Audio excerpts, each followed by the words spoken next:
Welcome to Cycling Conversations with inGamba, where we celebrate the art and the culture of the sport, the rhythm, the ritual, and the refinement that surrounds it. inGamba means in the know, and as with our cycling tours, these conversations are meant to bring you behind the scenes in our world. This is a space for when sport meets elevated living, where a former pro racer dissects the brutality of racing a classic, followed by a cycling CEO sharing their favorite spot for a post-ride Negroni.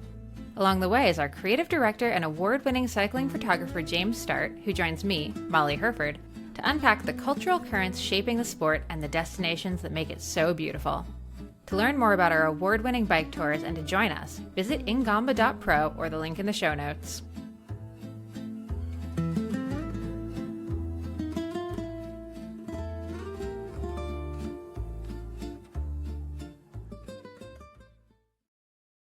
In today's episode, cycling legend Adrie van der Poel joins James Startt to share some of his favorite stories from his days in the pro peloton, to talk about his son, cyclocross world champion Mathieu van der Poel, and to share what he's excited about for this upcoming classic season.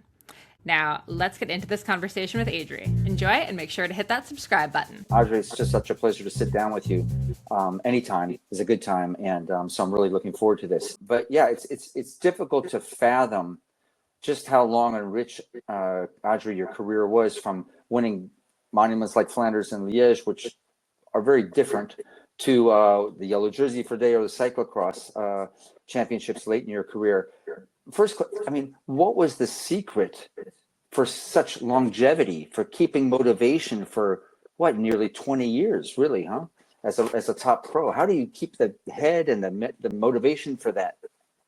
Yeah, I think it's quite simple. I like to ride the bike, so I'm never thought about it to quit earlier. I had some difficult moments, but yeah, after difficult moments, I had very nice moments afterwards. So yeah, I had a very long career. It was almost 20 years, and then a certain moment on the road, it was a little bit too hard. I was good in the smaller races, but in the big classics, yeah, it didn't work out. So almost the last 4 years of my career, this was almost small races and a lot of cyclocrosses in the winter. So, and when you are 40, the best part of cycling, professional cycling, is finished. So I think 20 years of pro cycling, it was a nice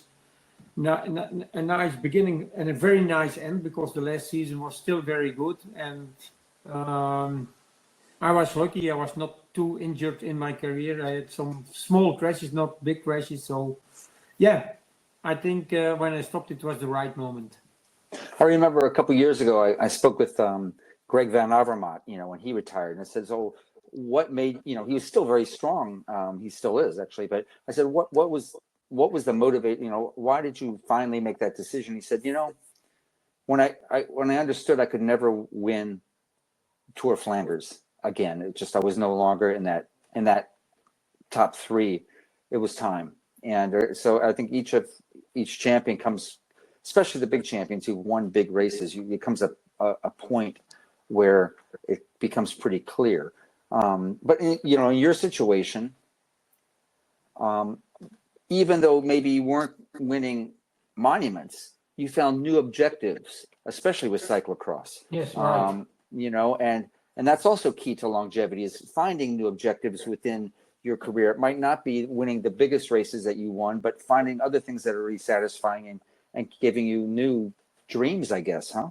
Yeah, it's like that, because my last year on the road, when I tried to do the big races, was 96. The year I became world champion. And also in the big races like Tour de Flanders, Paris-Roubaix, I was okay till 200 kilometers. The only problem is that kind of races are 260, 270. Yeah. And when you have done a lot of years, you're battling for the victory. That's no problem. But when you are dropped and there is still a group of 100 people in front, it's quite different. Yeah.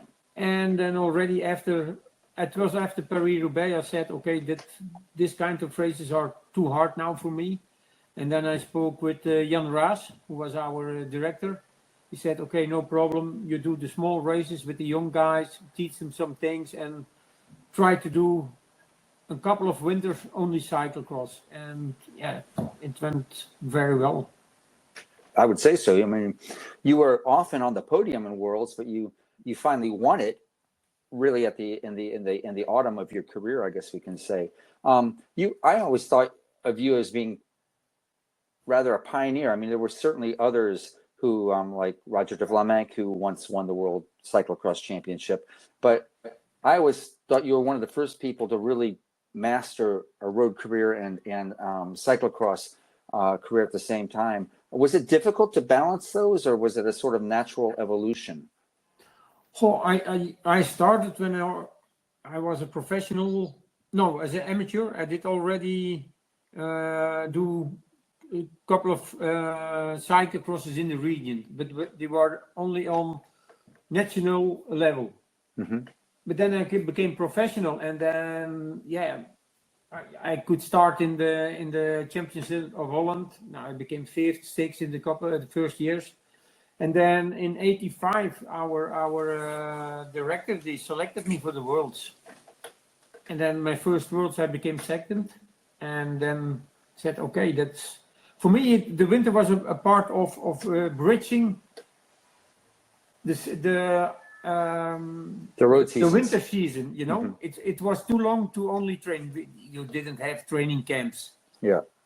So I tried to find something that it was not only training for 3-4 months, but I have to. Yeah, I was looking for some goals, and mm-hmm. you know, and I found it in cyclocross. Mm-hmm.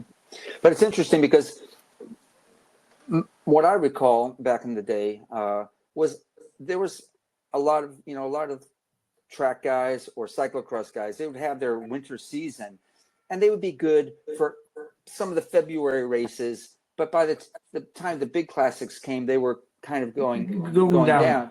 And that wasn't your situation, really. Yeah, I was well known as a rider who trained a lot, mm-hmm. but I never trained hard. Okay. I didn't have the engine, you know. Mm-hmm. I could 6-7 hours was no problem. Okay. And the problem started when I went out for 4 hours full gas. Okay. Okay, it was possible, but then in the races it didn't work out. So for a long time I followed my own strategy, and I think sometimes it was very good, sometimes it was good, and yeah, I had also some periods it was not that good. And often my problem was in the summer, you know. Then mm-hmm. I went a little bit down. But my best Tour de France I did when I was riding with Greg LeMond.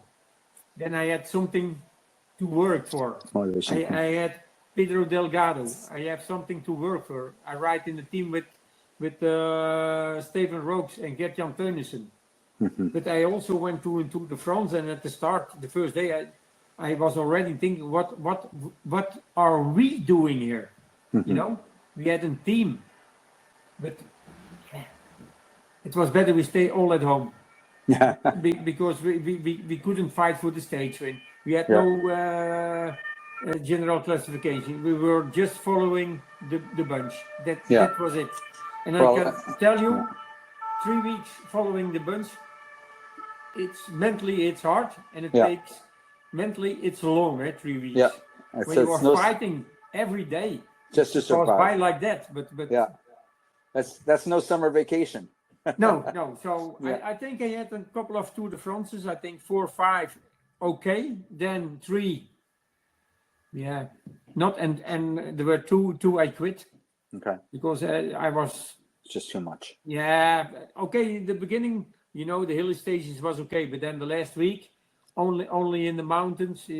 I said, I finished already the tour, so I have nothing to prove. Sure. I said, take the suitcases and go home. Well, you know, when you look back on your palmarès, you know, you won a lot of great races, several monuments and all. But and we spoke about this actually when I visited you this winter. But one of the less known facts is that you actually did manage to win the yellow jersey for a day in the Tour. Yeah. And yet it was one of probably the craziest days in the Tour, and also for you probably one of the most bittersweet. I mean, you won the jersey, but it was very right. complicated. Why don't you just kind of go back over what happened? How did you get the jersey, and how did you lose the jersey? Because it was just a crazy story. Yeah, we were battling with our team for the yellow jersey, and you know, it was only a question of seconds. And there was a teammate of me who had the yellow jersey. He took it in the last sprint. So I was virtual in the yellow jersey, but in the last sprint he took the jersey. And then the day after it was the same, battling for the jersey. And in the intermediate sprint I was always fourth. I said, no, let it go. I do only one sprint at the end of the stage, and he has to be third to take the yellow jersey. So there was one guy in front, and I became second in the bunch sprint. So I was third and I took the jersey with 2 seconds. But I was never on the podium after the stage. I think it was a miscalculation or something. Okay. But later on in the evening, they brought us the yellow jersey. So the day after, I was starting in the yellow jersey. But the team, they changed tactics completely. Mm-hmm. Yeah, completely. He said, okay, normally you have to defend the jersey. And Jan said, we do nothing. If there is a group away, let them take 20 minutes, 30 minutes, 40 minutes. We don't ride. So there were a group of 3 in front with Bartol, Leguiu, and then I think a Spanish guy. And he took 10 minutes, 20 minutes, 30 minutes, 40 minutes. And a lot of team were asking why you don't ride. He said, Ras said, it's not written down. If you have the jersey, you have to ride. Yeah. So other teams became nervous. They start riding because 40 minutes is a huge It's gap. a lot. 40. And Vincent Barteau took the yellow jersey. And I think he lost it on the Saturday before the finish. Yeah, it was. I think he had 14 days. Was this 1984? I believe, right? 1984. Yeah. So that must. I mean, you had yellow and you had to give it away. That must have been very difficult, actually, in the moment. Yeah, but we missed already a lot of publicity on the podium for the stage. The stage win was okay, but the yellow jersey and you know, when you take the yellow jersey, the day after in all the newspapers. We missed all of it. And yeah, our director was angry and he decided, and we followed him. Maybe now, because I was already satisfied with one day in the yellow jersey, you know. But that could be two or three, but the main goal was to take the yellow jersey once in a lifetime for me. Yeah, well, you did it. That's beautiful. Yeah. It's for me, it's still a nice memory. Yeah, and you still have the jersey, as we saw when I came to see it. You know, well, it's often been said that you only have to wear the yellow jersey for a day to have it for a lifetime, and yours is a situation where that came true because you did have it for a day, and you still have it today. I mentioned to you, this is Adrie is very special to me because the first time I turned on a television and watched a bicycle race was 1986. And I was working in France that spring because bicycle races in the U.S. just were not happening. We couldn't get them on television. And I remember I was just learning about bike racing, and I'd been following the Paris-Nice and races like that. And I knew the favorites, and Sean Kelly was obviously a big favorite for Flanders. And I turned it on, and the first thing I remember was Steve Bauer, the Canadian, was up the road with like 5 minutes. And I said, oh, he's got it won, you know. And then they went for a commercial break, and all of a sudden they didn't talk about Steve anymore. And all of a sudden it's you guys up at the front. And I was like, well, wait, this is a crazy sport. How do you lose 5 minutes in a commercial, in a television break, right? Yeah. But then, everybody was talking about Sean Kelly because this was King Kelly, right? Yeah. And all of a sudden the sprint comes, it's his sprint to win. And you come from almost nowhere and win it. How did that happen? I mean, it was an amazing day. Yeah, that year when the season started, I was doing very well, but I couldn't get the win. And yeah, I think I was very well prepared for the Tour of Flanders. Only I had to fight me in the race because there was a big race on the Koppenberg. And then in the final, we came in front, and I was always watching other riders and try to get in their head. What should they do? And Kelly, for sure, normally he was the fastest guy. But I think that's already mistake one.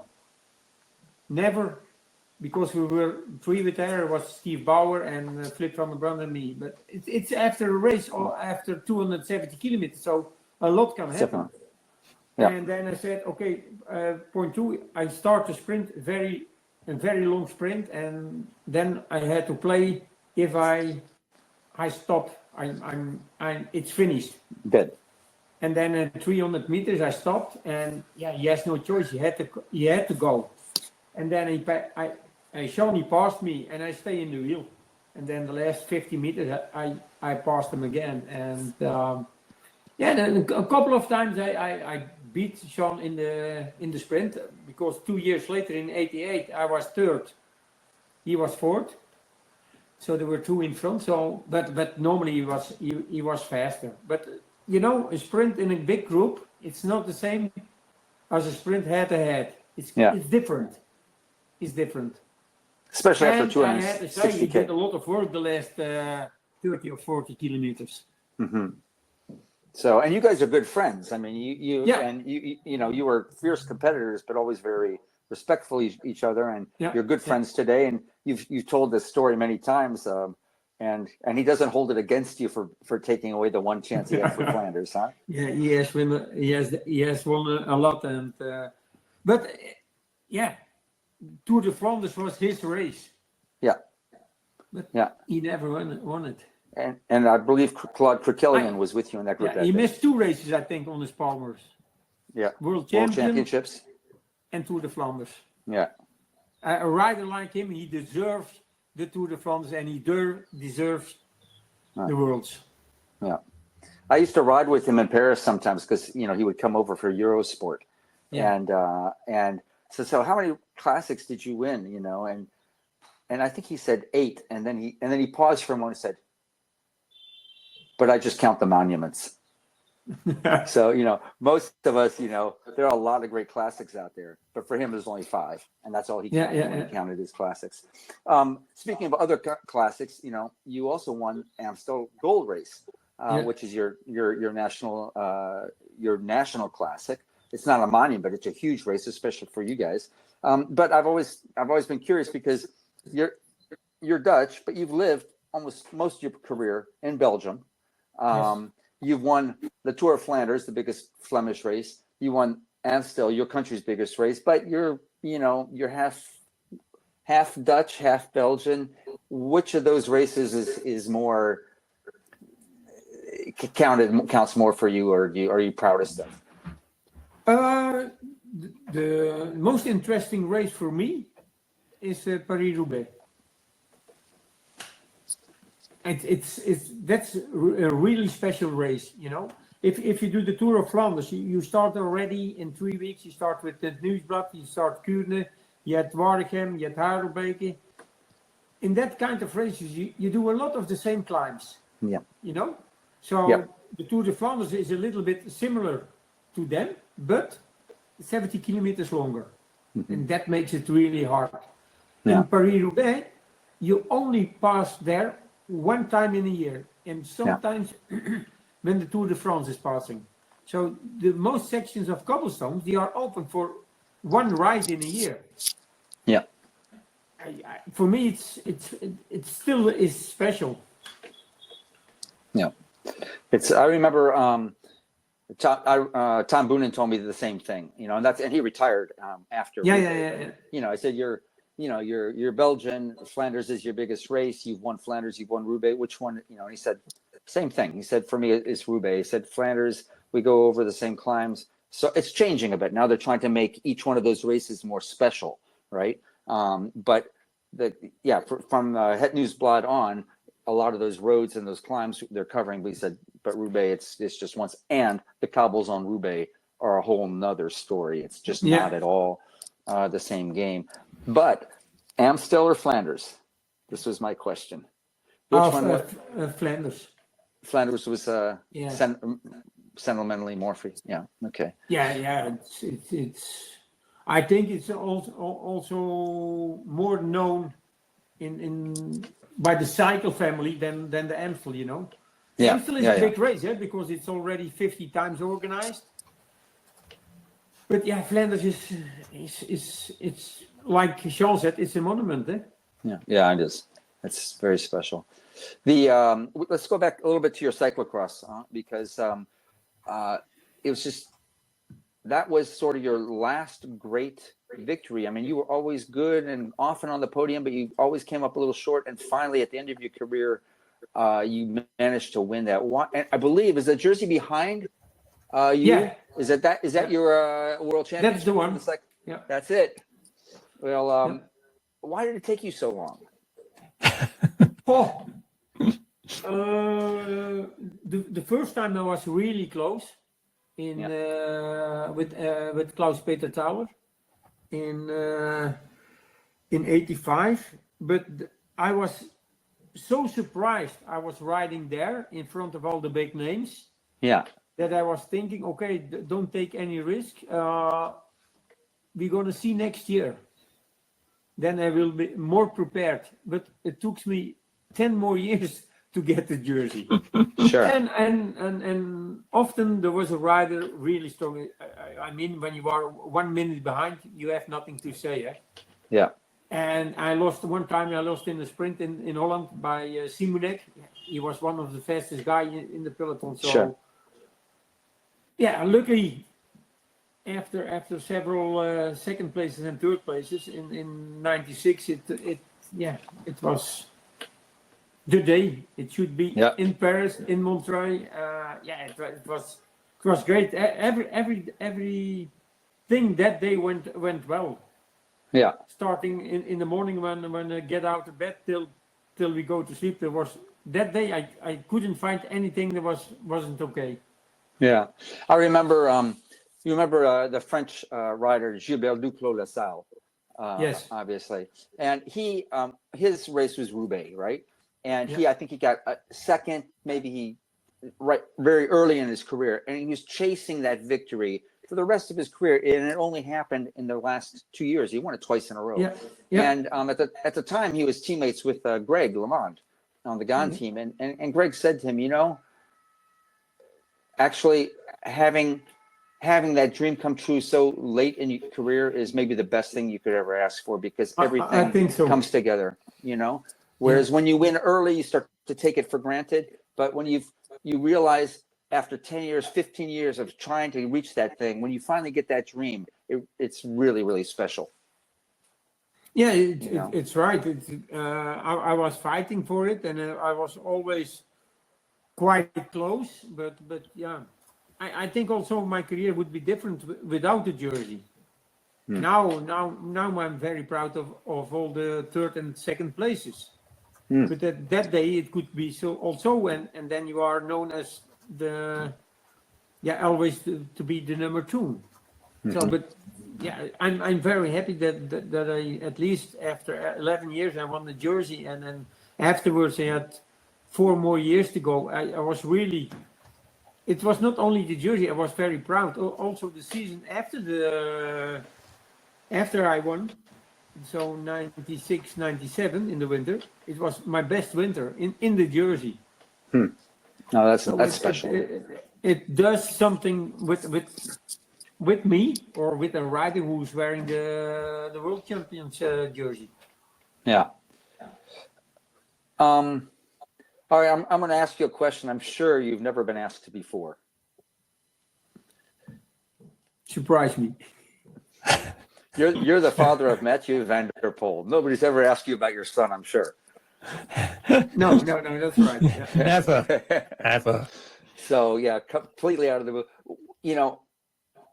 Mathieu has been cycling almost all his life. When did you understand that he had a special talent? I think when he was 4 or 5 years old. Yeah. Wow. That early. Yeah. Yeah. Yeah. What was it? It's hard. In the children in Belgium, they are riding a bike with side wheels, so they can't fall. And it started all at school because the teacher, she called me, said, why are there still side wheels on his bike? He said, yeah, it's possible he crashed. He said, yeah, but here on the schoolyard, he's taking all the bikes except his one, all the bikes without the side wheels. And it started like that. And then when he was 5, 6 years training old, wheels. he started doing some small races in the region. And then already you saw he had a certain drive. Most of the guys of his age, they didn't have that. Also, how he get on the bike, get off the bike. Also already changing gears, you know. When you are young, often you are to ride the gear too big or too small. Yeah. But hey, I couldn't find anything wrong with him. He was so young, and you explained it to him, and okay, you have to explain it one time, and then it was okay. Just a total natural. Just total natural, huh? Yeah. But you know, I think it was you that said to me, but having talent and becoming a big professional champion are two different things. And you know, having the natural talent is one thing. Being able to grow with that, improve, focus, it's a whole different thing. When you are young and 10 years, we start 15 years. 15 years. So yeah, then you are doing races. You're becoming junior. But the way between junior and now, it's a difficult way, you know. You get 18, you have to, the school could be a problem, you know, girlfriends, going out to bars, but all that kind of stuff he didn't do. The school he finished. He said, okay, I finished the school, and afterwards I'm going to try to be a professional. And when you are a professional, you are not, you can't go out like other guys or girls from your age, you know. They go out Saturday, but Sunday you have a cyclocross. So he has to choose. He said, yeah, but when I'm going out, I'm not fresh. It's not possible to ride. But on the other side, you know, when you have some results, it makes the way to get a professional a little bit easier. The motivation. Yeah, motivation. You have the results, and you try to do better. And you know, then I didn't force him. I said, but if you like to be a very good cyclocross man, you have to do some road races. Not a lot, but some races. So. The category before the juniors, he did already. He became a Dutch champion on the road, and then first year of a junior, he already came in the selection of the Dutch Federation, did the worlds, and then the second year he was competing with Mats Pedersen. Yeah, I think both of them, they won almost all the races by the juniors, international races. And also they became first and second on the worlds. They became first and second on the ranking by the juniors. And they are still here, eh? Yeah. I mean, it's 12, 13 years later, they are still at a very high level. Yeah. So I think it's when you're looking back, they must have been working very hard, and they must have been serious. Otherwise, it isn't possible to stay that long and every year getting better on that level. Yeah. We've got a question from Michael. Hey, good to see you, Michael. Did Mathieu get his drive from you, Adrie, or elsewhere? We talked a little bit about it, but do you think you gave him some drive as well? No, I let him free, because when he was young, he did several other sports like football, tennis, swimming. And we never forced him. He became a cyclist. It's his own choice.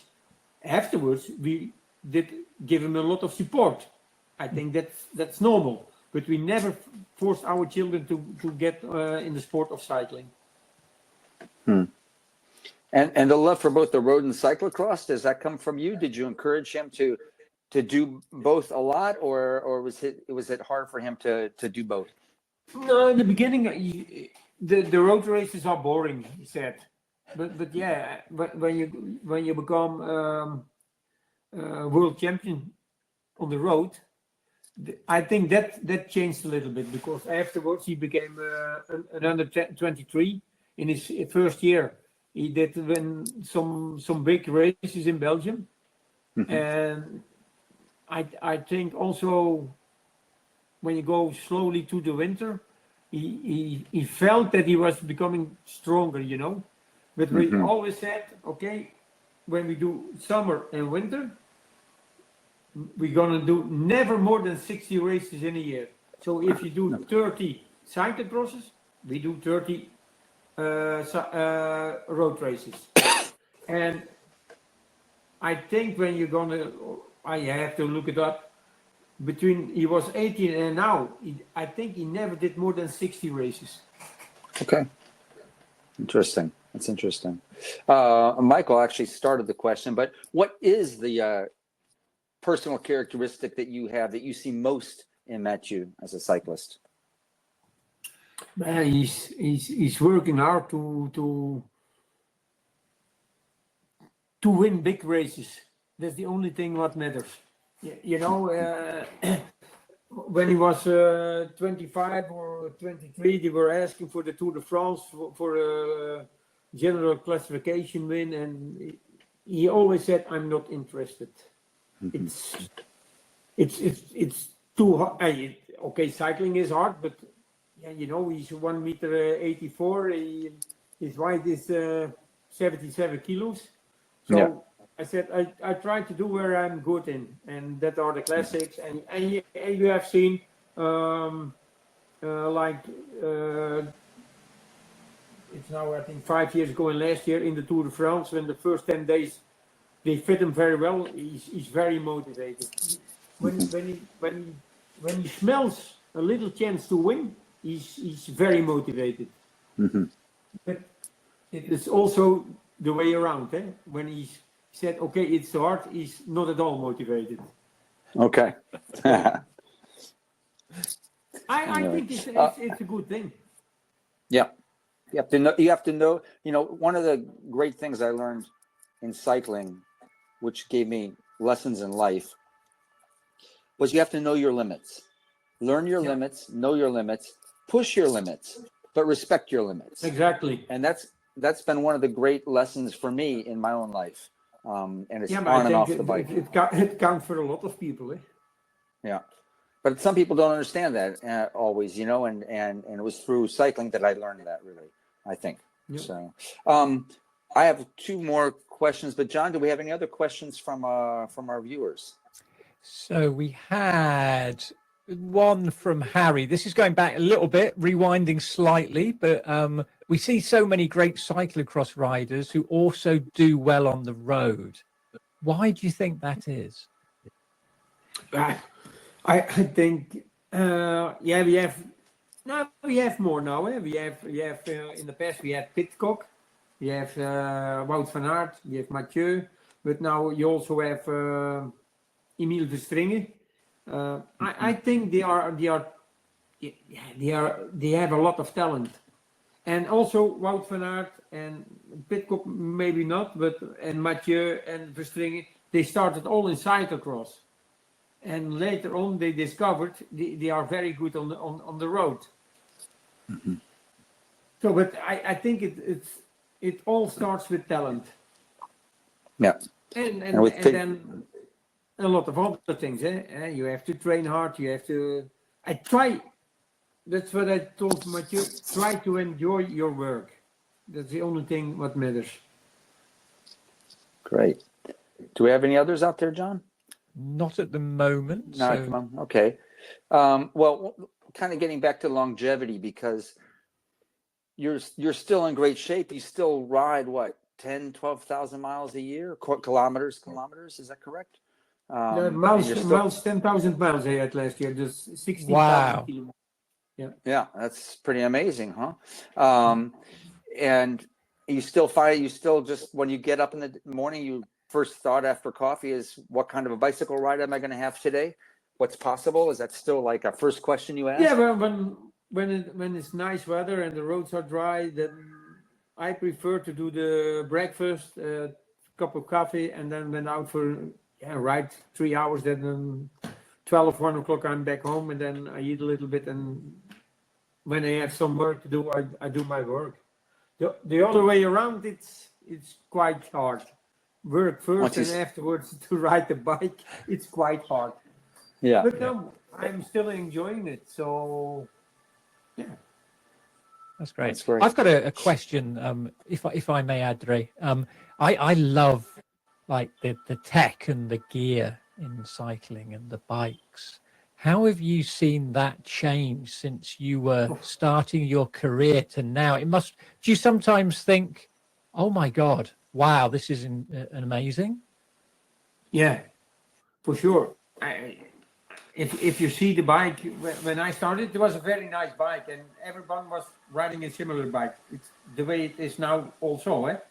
But yeah, you have the click in, you have the disc brakes, you have the gear chasing. Yeah, it's changed a lot. It makes some things make the cycling a lot easier, but most of them, changing gears. When everything is well done, yeah, you have tick, and everything is going well. When I was riding a bike, it was the feeling of the hand, there was no click. You have to do it by your own.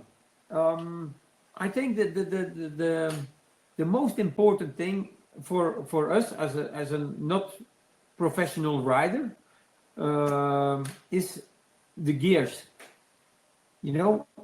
20 years ago, it was hard for people to go to the mountains because they couldn't find the right gear.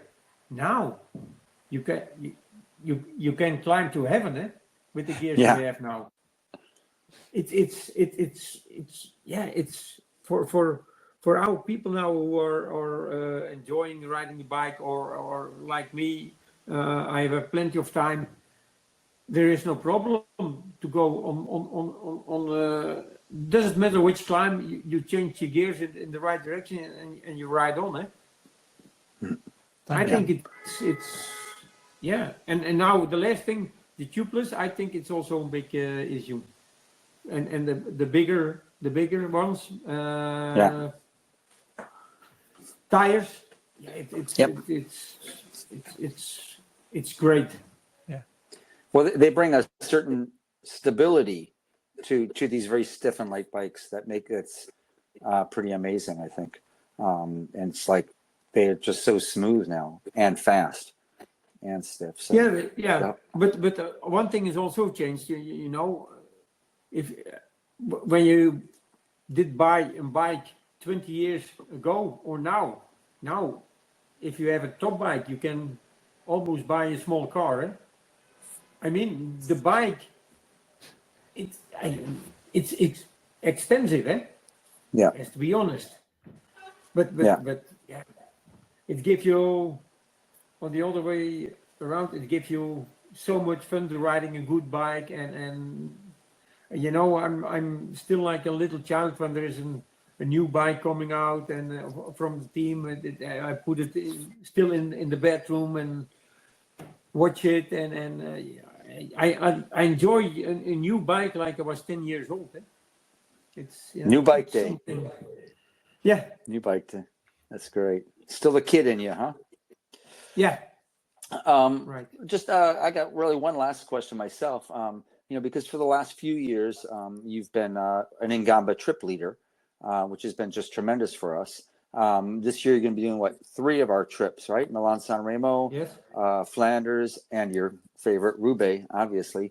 How did you get involved with inGamba exactly? And I think you were doing some cycling tours a little bit before already.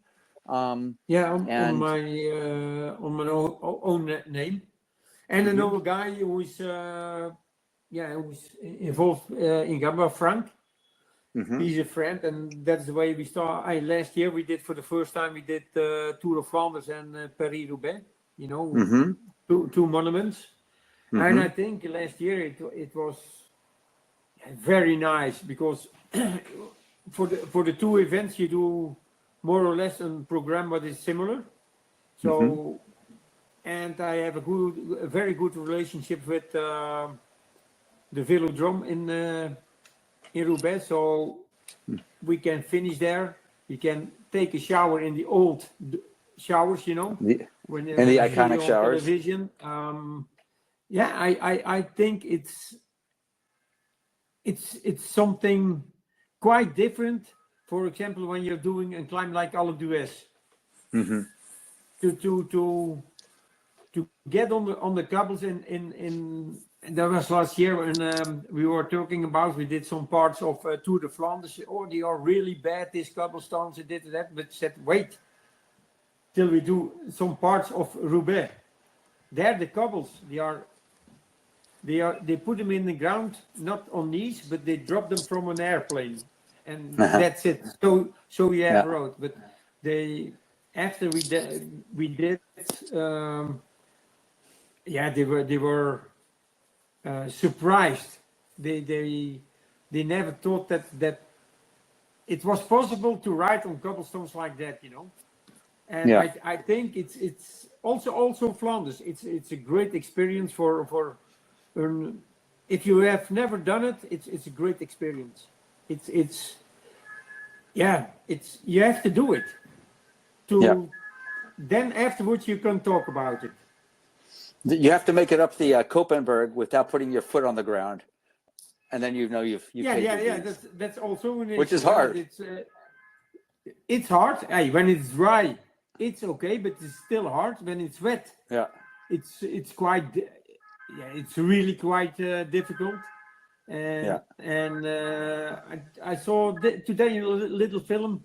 Then when Mathieu was winning in Flanders, when the edition when it was wet, there were only 3 riders, professional riders, to get up. It was Mathieu, Jurgensen, and Mats Pedersen, and all the rest had to come up by feet.